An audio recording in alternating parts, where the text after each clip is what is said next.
The talking, nagging, lucha watching, puro viewing, indie supporting, drinking, cursing son of a gun of a podcast. Join former pro wrestler and promoter Dave Dynasty and co-host Ike Isaacs as they talk wrestling and interview those within the business, bringing positivity back to pro wrestling. This is the Dave Dynasty Show. Greetings and welcome to the Dave Dynasty Show. I am your host, Dave Dynasty. Thank you for joining us however you do, whether it be on iTunes, SoundCloud, YouTube, or any other podcast platform. We are glad you're here. We have a great episode today, a special episode, a little out of the norm. Today we have special guest Richard Vicek, author of the book BRUISER, the world's most dangerous wrestler. And he is on to talk to me, and we will discuss the rise of the WWA, talking about the World Wrestling Association, owned by Dick the Bruiser and Wilbur Snyder. And we are focusing in on the years 1964 through 1969, the first 6 years of operation for Bruiser and Snyder. We talk a lot about the talent, because during this period, the WWA and Bruiser and Snyder, they were establishing themselves, right?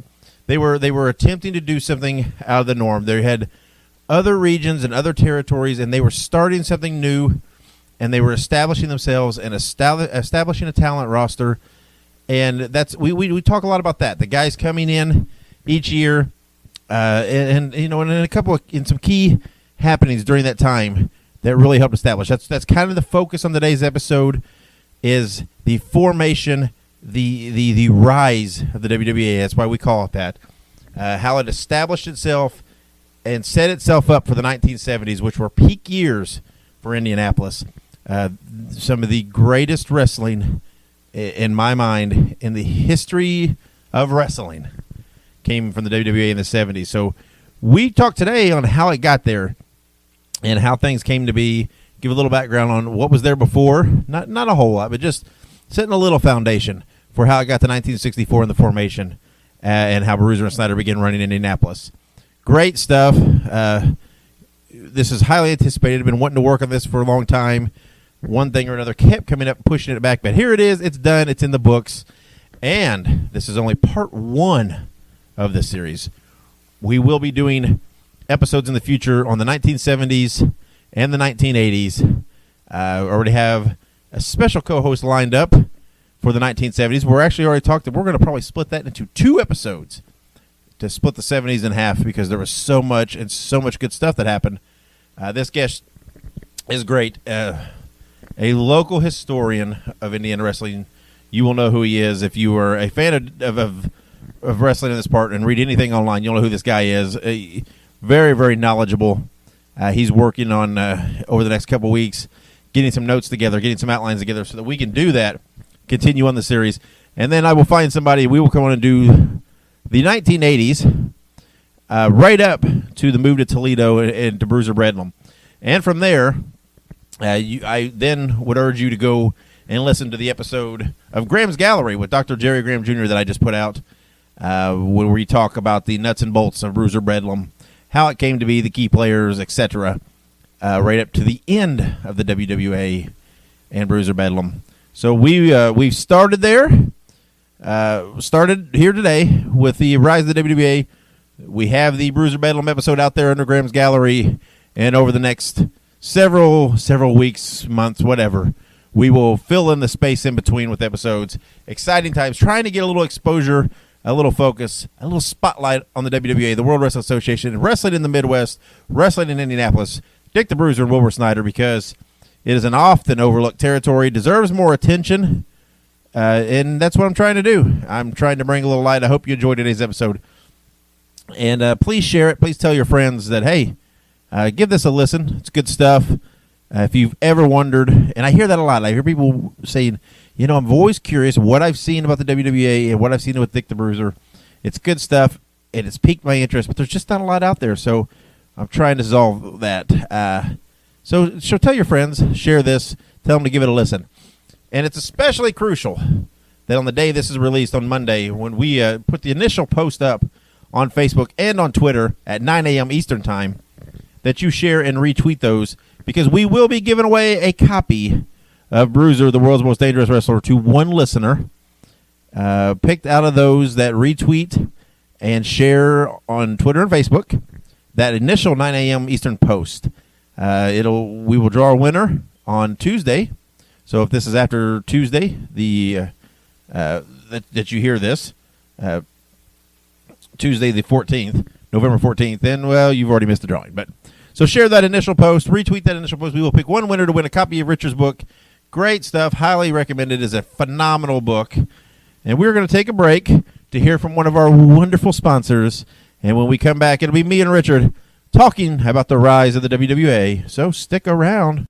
You've heard him here on the Dave Dynasty Show as a guest and as host of the monthly Graham's Gallery episodes. And now you can hear his stories. You can own a copy of Confessions of a Big-Time Wrestler, the audio book from Dr. Jerry Graham Jr., former multi-tag team champion in WWA and owner of Bruiser Bedlam. You can hear all of his encounters with the various wrestlers, places, and promotions he's worked as he tells about his colorful, long, and illustrious career. You can have your own copy for only $25, and that includes shipping and handling. It's very simple. Go on Facebook, look up Jerry Jaffe, Jaffe, send him a private message, and make arrangements to purchase a copy of Confessions of a Big-Time Wrestler now. You will not regret this purchase. And welcome back to the Dave Dynasty Show. This is our special Rise of the WWA episode. And I am joined now with a very special guest, Mr. Richard Vicek. Richard, how are you today? It's nice to be here. I'm doing great, Dave, and thanks for having me on. And I could share the history of a very interesting independent territory, namely the WWA, as founded by Dick the Bruiser and Wilbur Snyder. That's right. And Richard is most known. He is the author of Bruiser, the world's most dangerous wrestler, a phenomenal book on the career and life of Dick the Bruiser. And he was kind enough. He did send us a copy that we will be giving away to listeners. So watch, after this episode's released, watch our Facebook and Twitter with for information on what you can do to enter to win a copy of that book. But for now, we're going to dive right into it. Richard, why don't you let's get some background here, some historical background on what led into the formation of the WWA and wrestling in Indianapolis and the immediately preceding Bruiser and Snyder going into business. Mm-hmm. Well, once Dick the Bruiser started wrestling in 1955, that year he had appearances at the Northside Armory on wrestling cards. In fact, that's the same armory where 10 years earlier he boxed as a heavyweight in Golden Gloves competition. Okay. And eventually in Indianapolis in 1957, the emerging promoters were Jim Barnett, that's the same Jim Barnett as in Georgia Championship Wrestling. Johnny Doyle and Buck Estes promoted wrestling in Indianapolis starting in 1957. Both Bruiser and Snyder were part of that scene as performers. And this was under the NWA banner, correct? Right? They were in NWA territory at this time, correct? I don't know. I don't know the answer to that. I don't know. I believe they were. I believe they were part of the NWA Council at this time. I believe so. Okay. Anyway, Barnett also. It's fair to say, I know that Barnett and Company also promoted cards in Cincinnati, Denver, and Detroit in the late 1950s, and the NWA champion, whether it's Buddy Rogers or Pat O'Connor, had appearances in those cities where Barnett and Doyle promoted. Okay. And in Indianapolis, Bruiser and Snyder main evented at also the Northside Armory, the Coliseum, Fairgrounds Coliseum, and Victory Field which was a minor league baseball park. In fact, that went all the way up until 1963. Okay. So during this time, Bruiser and Snyder were becoming big stars in Indianapolis and in the area, and establishing their names and main eventing shows for Barnett and Estes and everybody, correct? Yes, for sure. And as it was told to me by several wrestlers who were around at the time, Snyder and Bruiser decided to become their own promoters. Because as a promoter, they also would be entitled to the profits of the company. Plus, as promoters, they had the authority to book themselves in the main events and get the highest payoffs among all the wrestlers on the card. Right. Yeah. When they first announced that a new wrestling promotion was starting up, they were stripped of the existing tag titles. So by Barnett, Doyle, and Estes. Right. Okay? But Bruiser must have been planning. I mean, it isn't like he woke up one morning and let's promote on our own. Yeah. Because also in 1964, Bruiser started traveling to the Los Angeles wrestling territory. Los Angeles had cities of Bakersfield, Long Beach, San Diego, San Bernardino, and North Hollywood. So Bruiser started wrestling that circuit while wrestling in the Midwest, and he eventually won the WWA World's title from Fred Blassie at the famous Olympic Auditorium in Los Angeles, California. Well, how convenient. Bruiser returns to Indianapolis with that WWA belt, and it's in the Indianapolis newspapers as the WWA announces their first card, which was at the Northside Armory on April 25th, 1964. And, of course, the main event was Dick the Bruiser and Wilbur Snyder versus Big Bill Miller and his brother Dan Miller. So that was the first card with the WWA in Indianapolis. Right. Now, this Los Angeles belt he won, is that the belt that's pictured on the cover of the book that he's wearing? Is that the... That belt does not match up with the picture of a belt in the day before the Indianapolis Star, the day before the debut show in Indianapolis. Okay. So, it's hard to trace. Okay. I think all that mattered that he was holding the belt. Yeah. Right. Yeah. Okay. And so that started a promotional war in Indianapolis. I did extensive research to try to confirm or deny, well, was there a purchase that Snyder and Bruiser write a check to Jim Barnett? No, this was the equivalent of building a better mousetrap. They started promoting cards at the same.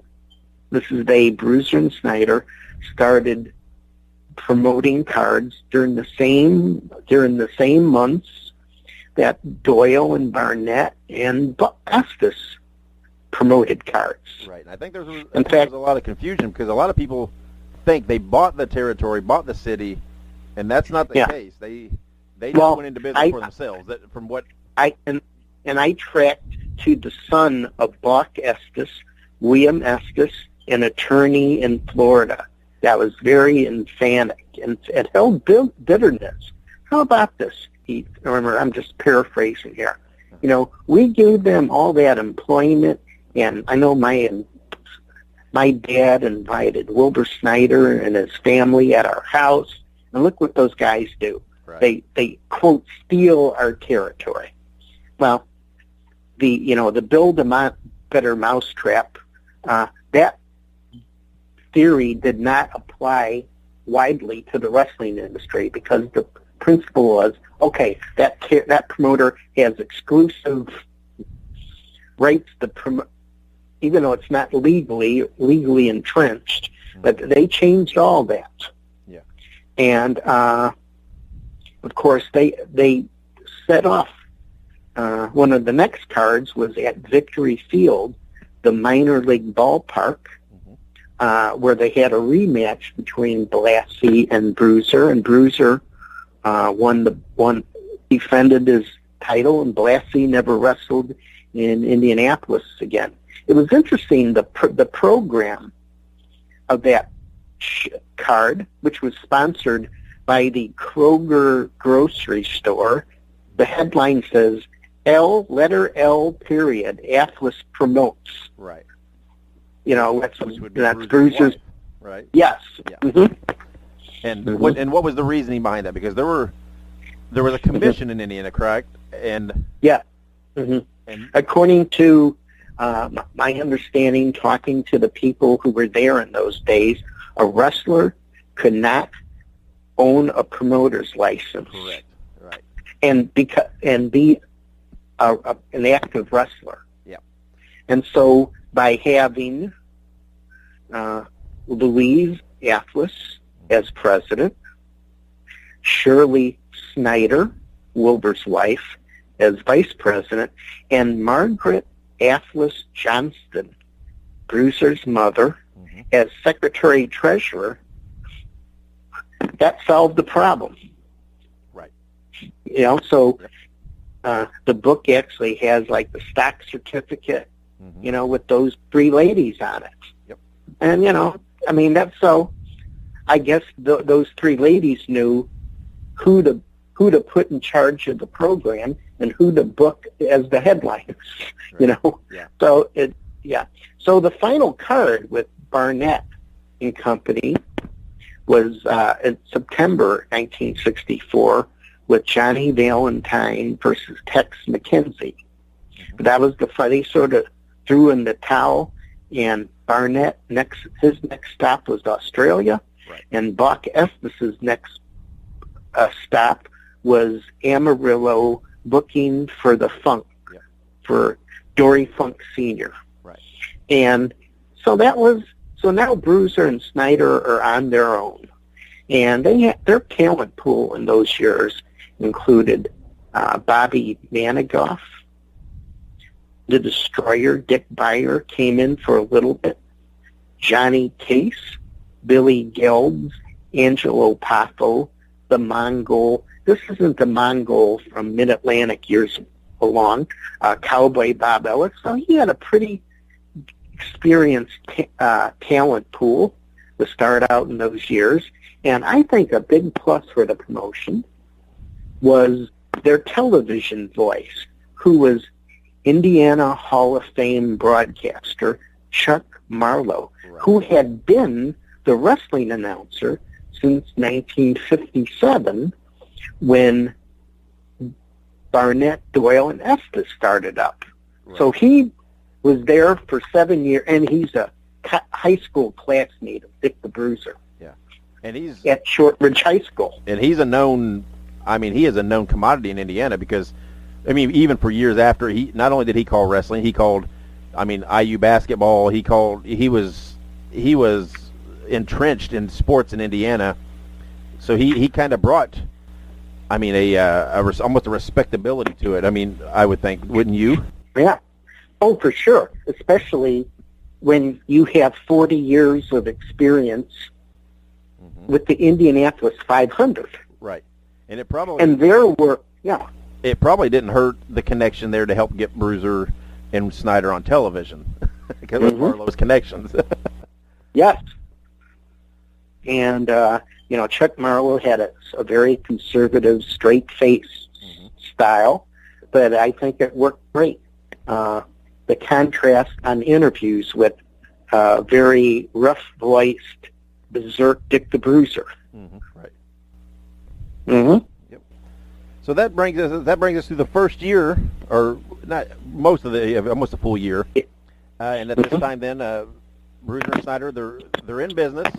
They're now, as we go into '65, they're now unopposed. Barnett's left and Estes have left the Indiana, and it's time for Snyder and Bruiser to continue to grow. Right? I mean, they expanded and went from there. So.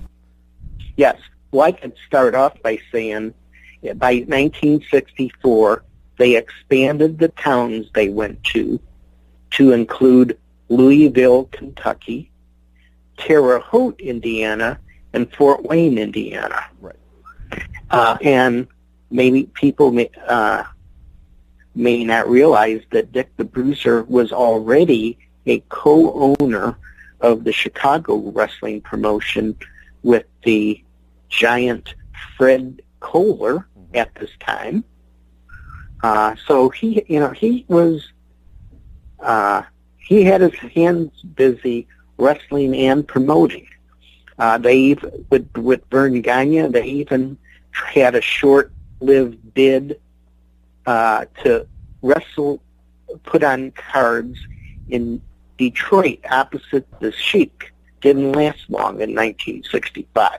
Yeah. But, during 1965, Bruiser and Snyder brought in Gene Kiniski, who was, by the way, one of Wilbur Snyder's best friends in real life. Right. Yes.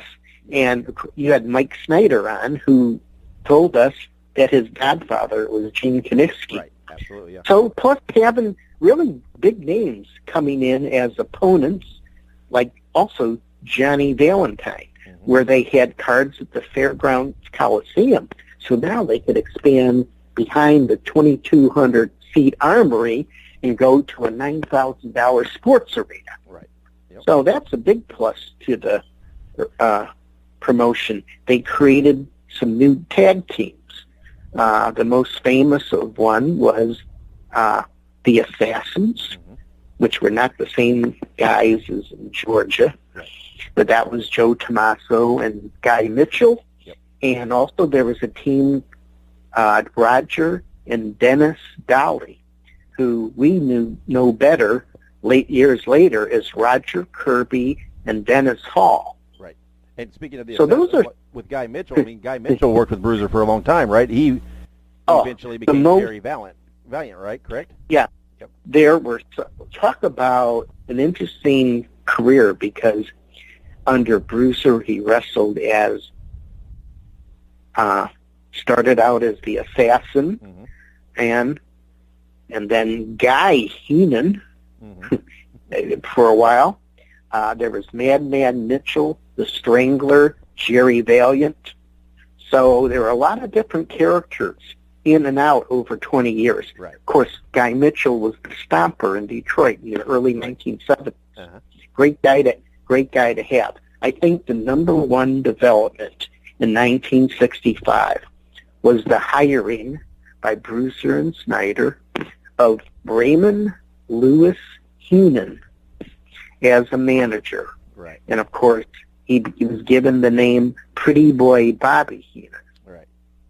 And he would proceed to spend many years there. Right. And boom the business. I mean, Bobby, yes, sure. Yeah, I would think without a doubt was the reason of the boom in Indianapolis. There, a few years later, and we obviously know the career Bobby Heenan had. Recently passed away. I mean, that's been well documented here recently on several shows.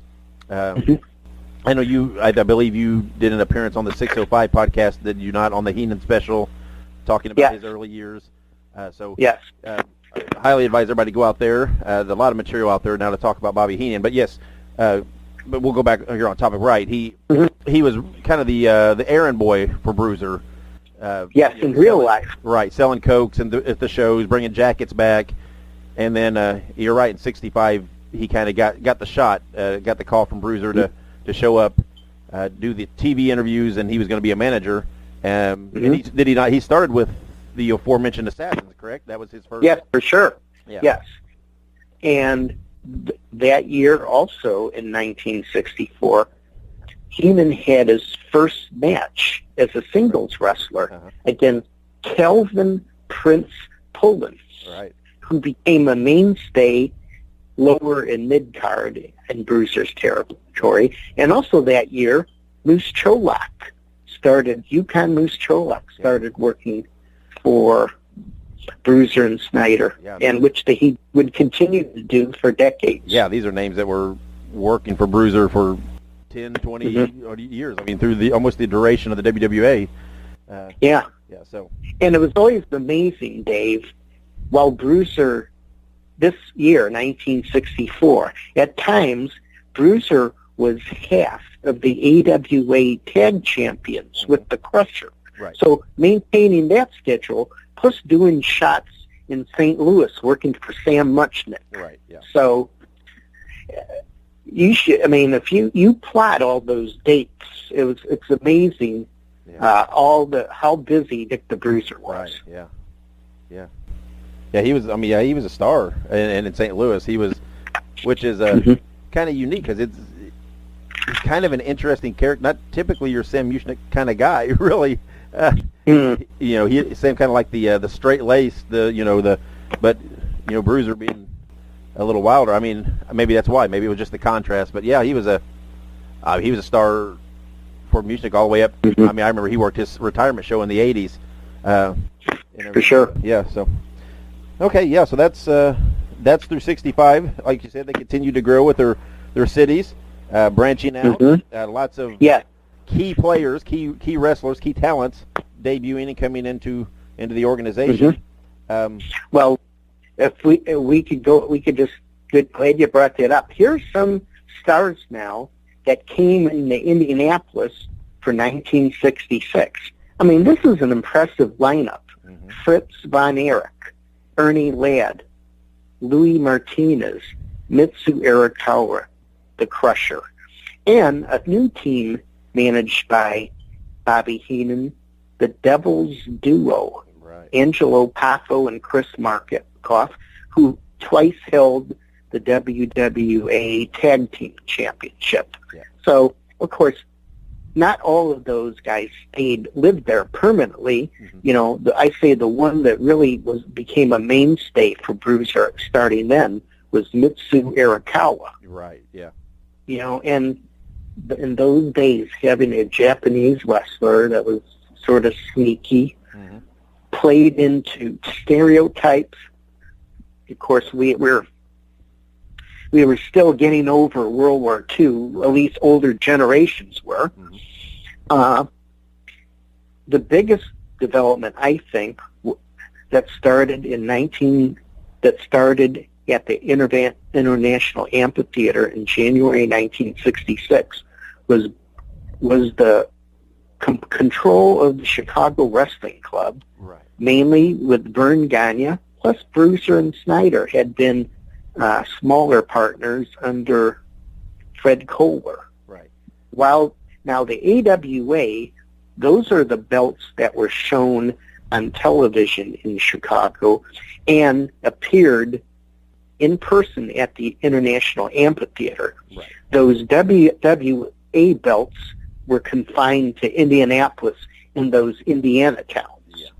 Which is still a key part of why when you watch WWA television, especially from this time, you never saw the titles on the TV because of where they would send the tapes to Chicago to avoid that confusion with the champions and stuff. You never. I remember going in the early '70s. What happened where the TV tapings were at the Expo Center. Well, the champion, whoever it was, Ox, would go to the ring, parade around the ring for a minute with the belt on, hold the belt above his head, give the belt to Sam Menaker at ringside, and then they would start rolling tape for the ring introductions. You would never see that for that purposes. But, one big thing about Chicago wrestling, it raised the interest and attendance level to where the International Amphitheater was equal to any big payoff in the existing WWA. So Bruiser, they could share the card with Vern Gagne, and he could give his WWA guys a nice payday in exchange for a 6-hour round trip drive to Chicago. Right. Yeah. Those. So that amphitheater cards are those are legendary. Yeah. The huge shows and all the talent and I mean it's rather ingenious. I mean, we took a city as big as Chicago, obviously, and and Vern and Bruiser and those guys partnering up in it. I mean, there was enough money to go around and everybody to benefit from it and the exposure, and to help everybody. So every once in a while during those years, you would see a match where a WWA guy would face an AWA guy. Yeah. I remember once there was arm wrestling between superstar Billy Graham of the AWA and Moose Cholak of the WWA. And that we were in Chicago, which I was one of them. We're very fortunate. We could see a combined card with talent that Minnesota did not see and that Indianapolis did not see. Right. So that was a great place for me to start going to professional wrestling in 1966. I was 9 years old. My parents took me, and it was amazing being in that amphitheater. Yeah. Yeah. So, 66 was a key year for the WWA. Like you mentioned, not only the talent coming in and coming through, but yes, the formation of the Chicago Wrestling Club with Vern and Snyder and Bruiser, and that really helped for WWA to continue to grow. I mean, there was a lot of money coming in. It was, and that had to be attractive to talent in the U.S. The opportunity to come in and know that you could work those amphitheater shows, like you said, for the additional payday.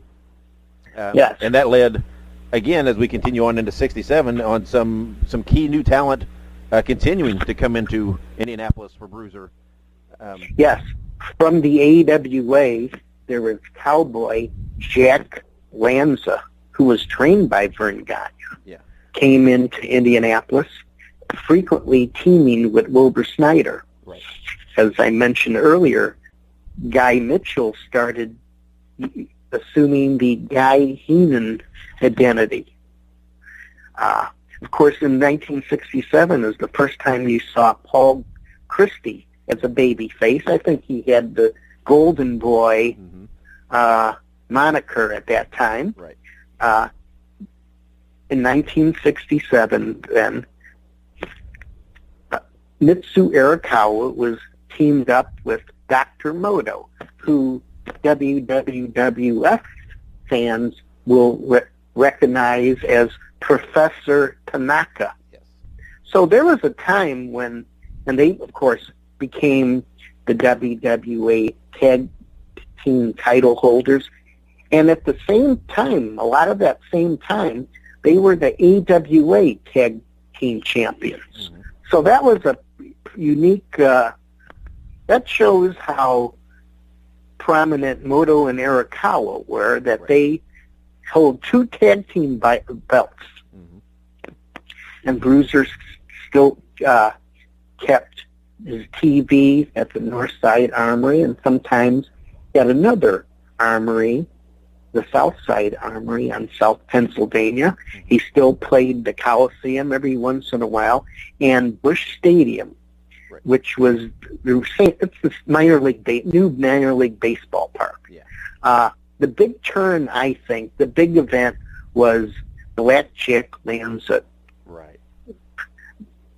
establishing himself, turning against Wilbur Snyder, and no longer the cowboy in the white hat. And in December 27, 67, he wins the WWA title for a very long run. Yeah. One of the longest runs. That shows how much Bruiser and Snyder thought of him, and what an impact he had. And of course, we all know who managed him. And it was just a fiery combination with Pretty Boy Bobby Heenan. Yeah, that's successful combination for many, many years, not only in the WWA but later in the AWA when they would go back there. And the Lanza and Heenan were a great duo. They complemented each other so well, and Lanza's title run, I don't even remember what it was, 18, 19 months, something like that. I mean, that's extraordinary for a non. Typically you would have an owner or a promoter or the booker booking himself on top, because you can trust that. You can trust that you're going to make the dates and make the towns and not try to take advantage of the situation. So it did show a lot of confidence that Snyder and Bruiser had in Lanza, and carrying the ball and drawing and I mean that was a pretty remarkable run at that time. Mm-hmm. I remember Lanza would have this glove on his right hand that didn't have full fingers, and everyone would suspect he was slipping some foreign object. I mean, he got the crowd screaming just when he'd stand in the corner fidgeting with that glove. Yeah. It was amazing. Yeah. What a black glove with the fingers cut off. Yeah. How much heat that generated in those days. Yeah. Yeah. Yeah. So as we go into 1968 then, Lanza still carrying on as champion. Some new talent coming into the territory during 68 there. Yes. Pat O'Connor, the former NWA world champion, came in from time to time. The team with Wilbur. Right. And in fact, there was a short time they held the AWA tag championships, I think. Yeah. Bill Watts visited. So did Eduardo Carpentier. Yeah. But the next biggest hit in the WWA was the creation of the original chain gang, Jack and Frank Dillinger. Yeah. When you think of the major phenomenon or major personalities that Bruiser that were created under his watch, Blackjack Lanza is one. The Chain Gang is another. Right. Their real names was Don Colt and Ken McMillan. I mean, Colt probably had more wrestling identities of anyone in the business. Don Fargo, Don Stevens,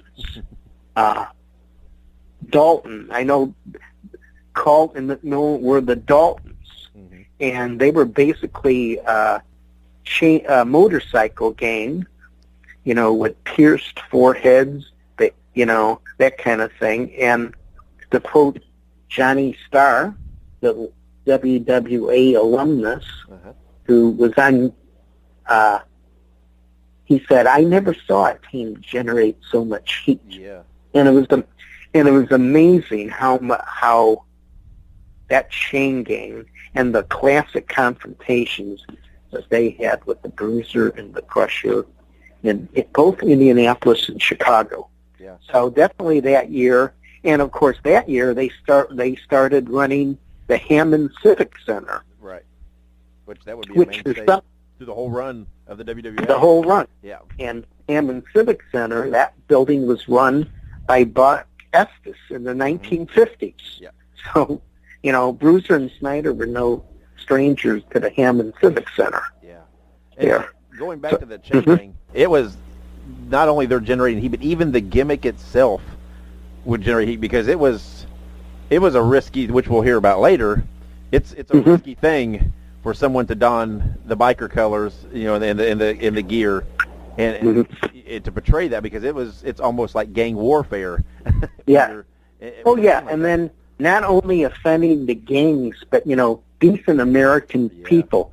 Their jackets had these name tags sewn in. Jack Dillinger, his name tags had Fat Christ. Yeah. Yeah. And Frank Dillinger's had Crazy Judas. Yeah. Yeah. The way they would interview, it'd be a stereo interview. They would each talk at the same time. It was a double whammy, and that was I don't remember anyone doing that, and that sure established them as rowdy, crazy people. Yeah, and again, the contrast to Marlowe, who would would be there with him. I mean, the straight-laced guy, and then these guys were pretty much polar opposites of him. Yeah, for sure. Yeah, and of course, then that led in. They continued with that going into 1969. Yeah, where the new talent in that year included a Russian set of brothers, Comrade Nick and Boris Volkov. Although this isn't the same Boris Volkov, like with the WWF that teamed with the Iron Sheik. right. Yeah. That was the same Nick Volkov. Yeah. There was a Mr. Clean, a bald-headed wrestler that dressed like the man on the household cleaner label. Yeah. It was like household scrub floors or something. Yeah. The big rival, I think, you can't ignore. Two more people. Jim Raschke, who was the AWA referee and lower card, became Baron von Raschke and went to WWA in 1969, as did a Hammond, Indiana veteran named Jim Valiant. He would later be known as Jimmy Valiant. Right. Two key names going into the 70s there for WWA. Yeah. Mm-hmm. Yeah. So when you, of course, we mentioned the big splash of the Chain Gang in 1968, but that came to an end in September 1969 in Burlington, Wisconsin. After a match in Milwaukee, Jack and Frank Stillinger are lured to a bar in Burlington, Wisconsin, and Frank Dillinger and Jack Dillinger are assaulted. Frank is shot in the legs, and that ended the original Chain Gang. The substitute Chain Gang just never took off. Right, yeah. And so also at the end of 1969, Heenan left with Lanza. And Lanza, and they went to the AWA territory. So you have to admit those 6 years were an amazing chapter in that territory. Yeah. And when you think of him bringing in Bobby Heenan, him bringing in Baron von Raschke, and a young Jimmy Valiant, and creating that Chain Gang, and turning Cowboy Lanza into Blackjack Lanza. Yeah. And I hope I didn't leave anything out, but that really says a lot of the significance of the WWA in the territory days. And that, go ahead. I mean, for the first 6 years in establishing themselves, I mean, as we approached the dawn of the 70s, they'd become a powerhouse in a very short time. When you're talking, some of these other territories, have been around for decades, and and especially in Chicago, because they literally turned Chicago around, because Chicago was almost dead when they took over, and sure, because the Color was running with some of the sound-alike kind of wrestlers and killing the crowds and the talent not wanting to come in. So what they accomplished in these first 6 years to build their territory and build their crowds was phenomenal. And I don't even think they've not hit their peak yet. Oh no, but still. But they laid the foundation and the key players going into the 70s and their peak years. So yeah, it's pretty remarkable. Especially to me, it's very remarkable. Bruiser's eye for talent. I mean, this pulling Heenan out and to have him become a manager and the site to turn Jack Lanza heel and to put together the Chain Gang and forming Baron von Raschke and Jimmy Valiant. I mean, whatever hand these guys had in it. It's pretty phenomenal, the eye and the creativity he had for creating these guys. It's pretty incredible. So. It was, and it was a wonderful territory to grow up with, and with all that going on, of course, let me say this, if you look at the national wrestling magazines, the primary focus was on the WWF and what Bruno Sammartino was doing. Right. But this WWA promotion can hold their head high historically, I think, during these years. Yeah, I absolutely agree. Yeah. Well, thank you for coming on, Richard. Laying this down. That was good. We will. That was good. In the future, we will talk about the '70s and continue on through this. But yeah, this is a good stepping stone and getting some of the history of the WWA, and because they don't get quite the exposure, like you said, of some of these other, even when you look back in history, people talk about lots of things and lots of territories, and I truly don't think WWA gets the love and the attention that it deserves when spoken. And that's why I wrote the book, Bruiser, That's right. The world's most dangerous wrestler, to get the story out there. Yeah, that's right. And like we said earlier, we will give away a copy of that book. Check out our Facebook and Twitter for guidelines on how to enter. Thank you, Richard, for coming on. And thanks, Dave. We will be Thanks for keeping the memories alive. Hey, Dave Dynasty here for the Tommy Wildfire Rich School of Wrestling in Myrtle Beach, South Carolina. I've spent years in the wrestling business, from wrestler to promoter, and now as host of the Dave Dynasty Show. And I know that solid training from an experienced instructor is mandatory, and that is what you'll get at the Tommy Wildfire Rich School of Wrestling. Not only instruction from former NWA World Heavyweight Champion Tommy Wildfire Rich, but many other big-name wrestlers, managers, and referees that will come in as guests. The Tommy Rich School of Wrestling will provide in-ring training and personal character training, with all practices recorded on high-definition cameras. They have over 2 tons of weightlifting equipment, tanning beds. It's all in an indoor sports facility that will host monthly wrestling events that will bring in big names to ensure that you, as a beginning student, can get seen. This school has it all. For anyone interested in proper training, contact the Tommy Wildfire Rich School of Wrestling at 843-691-9205, and you will immediately be on your way to a profession in the wrestling business. Once again, call the Tommy Wildfire Rich School of Wrestling in Myrtle Beach, South Carolina at 843-691-9205. And welcome back to the Dave Dynasty Show. I am your host, Dave Dynasty. Thank you for joining us today, listening. Hope you enjoyed that talk I had with Richard Vicek on the rise of the WWA, their first 6 years of operation for Dick the Bruiser, Wilbur Snyder, in Indianapolis. Hopefully you learned something. Hopefully it piqued your interest even more in this wonderful, wonderful organization. Hopefully it's got you excited for the future episodes where we cover the 70s and the 80s in the WWA, along with some other special episodes. We're going to do some spotlight episodes on certain wrestlers. We're going to do some spotlight episodes on other promotions in the area. Already a couple things in the work, some ideals being drawn. Wheels are rolling.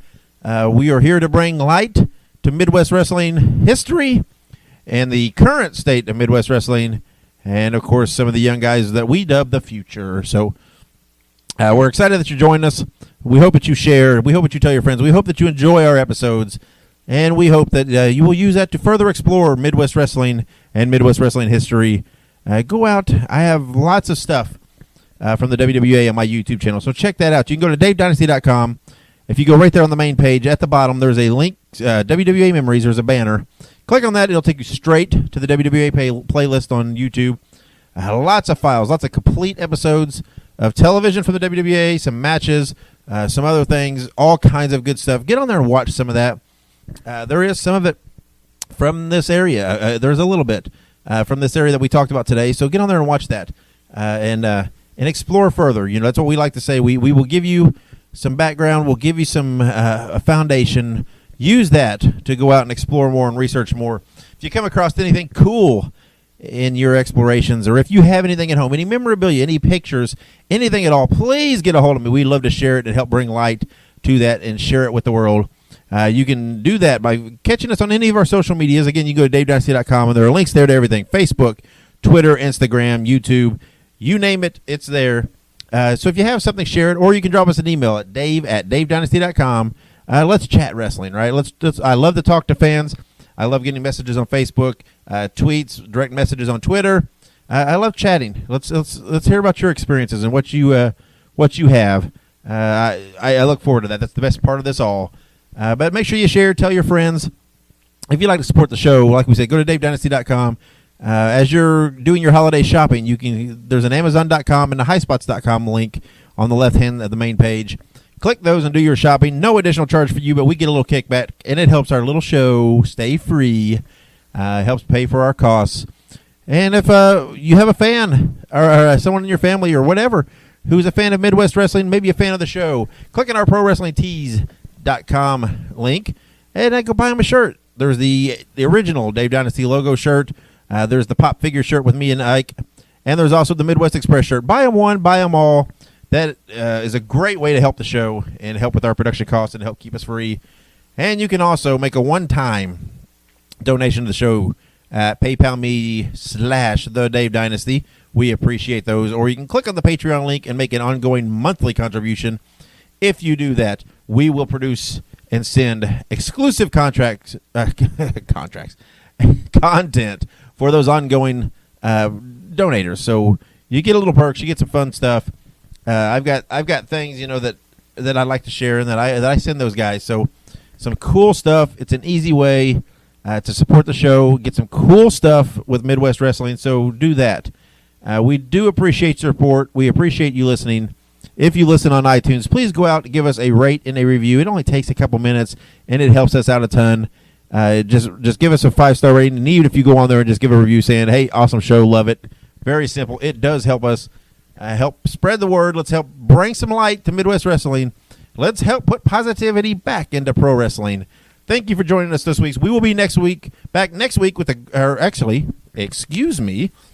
we will not be back next week. I am on vacation. Actually, Ike is on vacation. We're going to be most decidedly out of the country. We will be on a cruise ship, drinking and soaking up the sun. So no episode next week. We will return the following week with a fantastic interview with Roger Ruffin. So make sure you check that out. Mance Warner will be back with wisdom that week. So until then, continue to share the show over this break and help spread the love. Until then, be safe, be good, be independent, and keep on growing.